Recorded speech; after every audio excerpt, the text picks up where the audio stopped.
안녕하세요. 두리학교 친구들, 오늘은 정치 단원 세 번째 시간, 지난 시간 이어서 민주정치의 발전 과정, 고대에 이어서 근대 민주정치의 발전 과정에 대해서 살펴보도록 하겠습니다. 고대 민주정치의 발전 과정 하면 떠올려야 할 나라가 어느 나라죠? 바로 고대 그리스 아테네가 있었죠.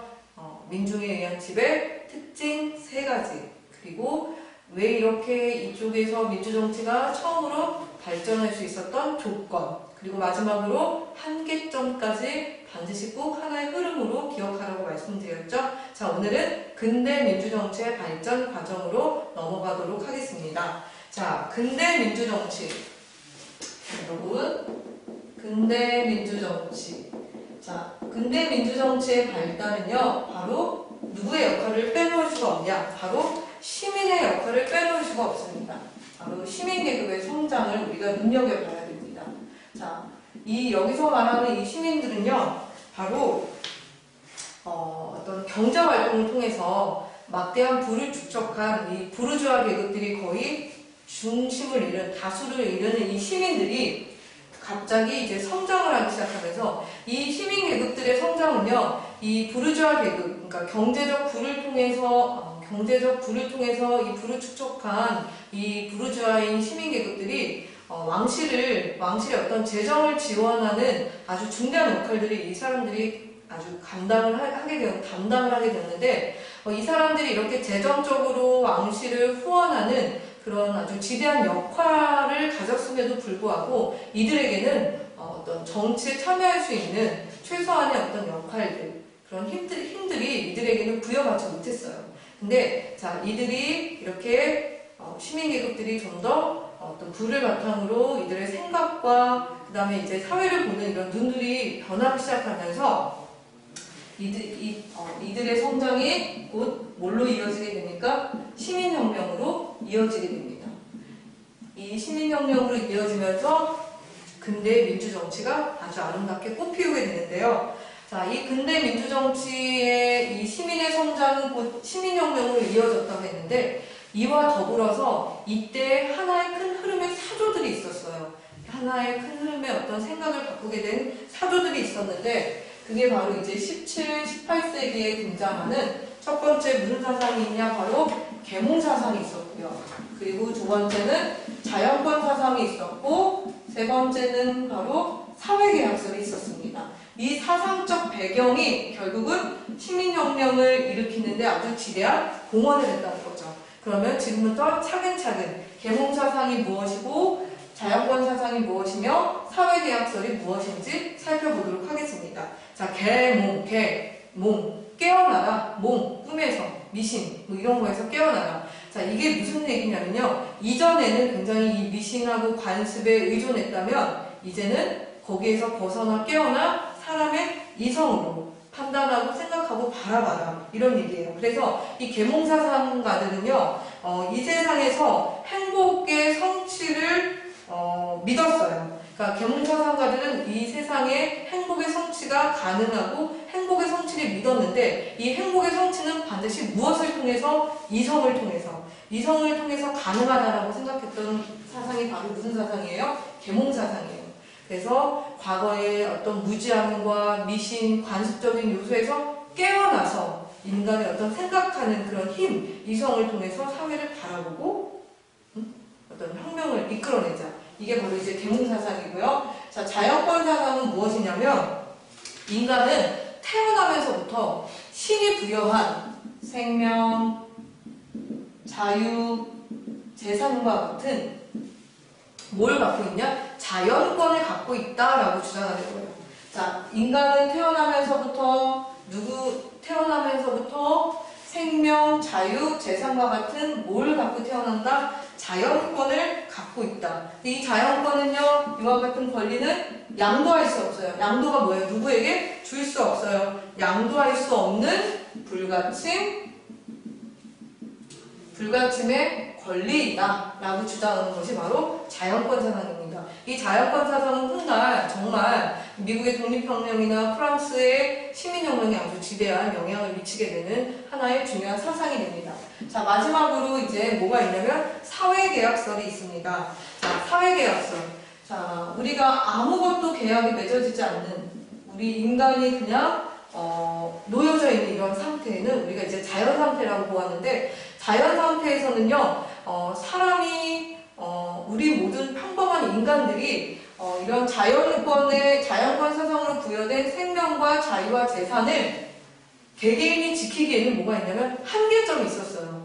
개개인이 지키기에는 한계점이 있었기 때문에 이때 출연하는 게 바로 누구냐면 바로 국가가 출연해요.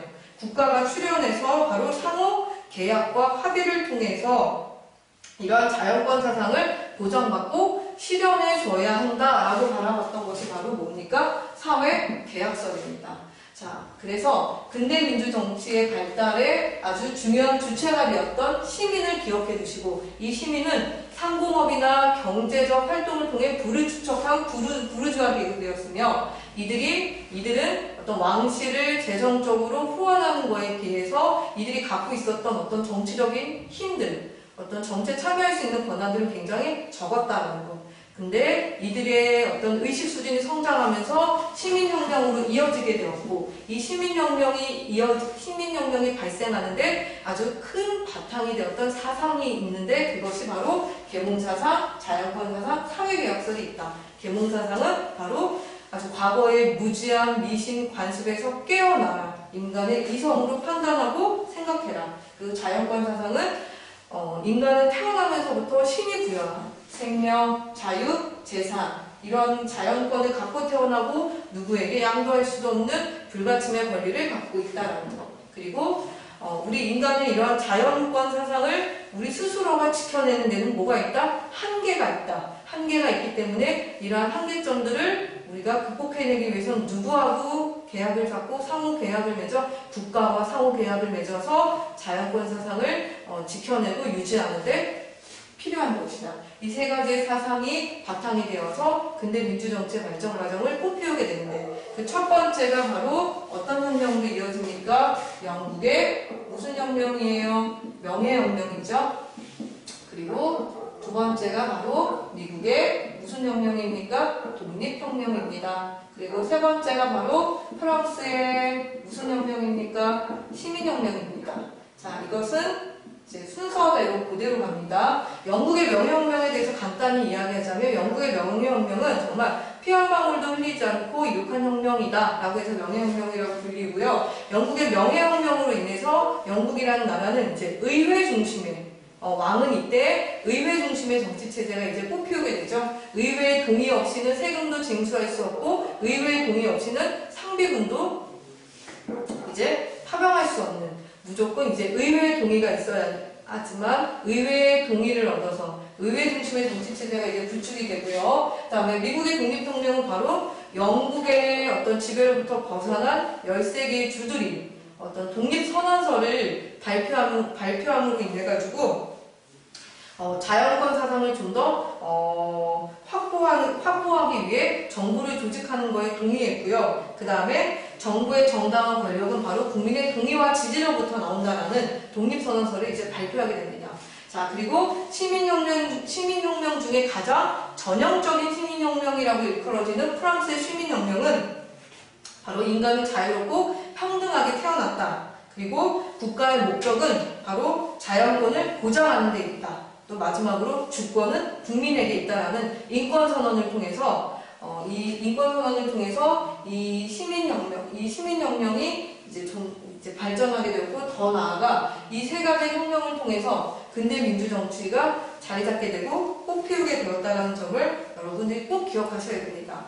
자, 이 세 가지 혁명의 공통점이 바로 뭐가 있냐면, 근대 민주정치의 공통점이라고 봐도 되겠죠? 바로 이때부터 의회 중심에 뭐가 발달했냐? 정치가 발달했다라는 것. 이게 바로 근대 민주정치의 가장 중요한 특징이죠. 바로 의회 중심의 바로 민주정치가 발전했다. 이것을 오늘날로 표현하자면 대의민주정치가 형성되었다.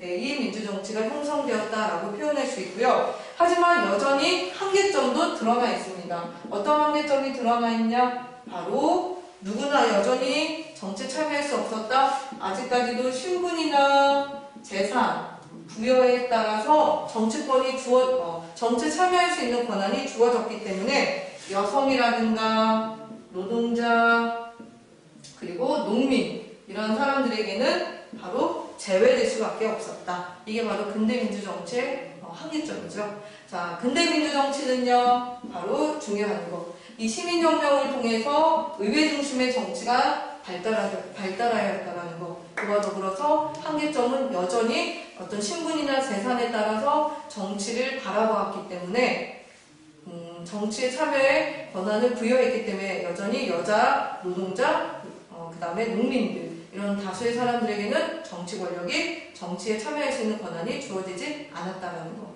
이게 바로 근대 민주정치의 특징입니다. 자, 마지막으로 현대 민주정치의 특징까지 오늘은 조금 길게 선생님이 갈게요. 현대 민주정치의 발달을 보면요.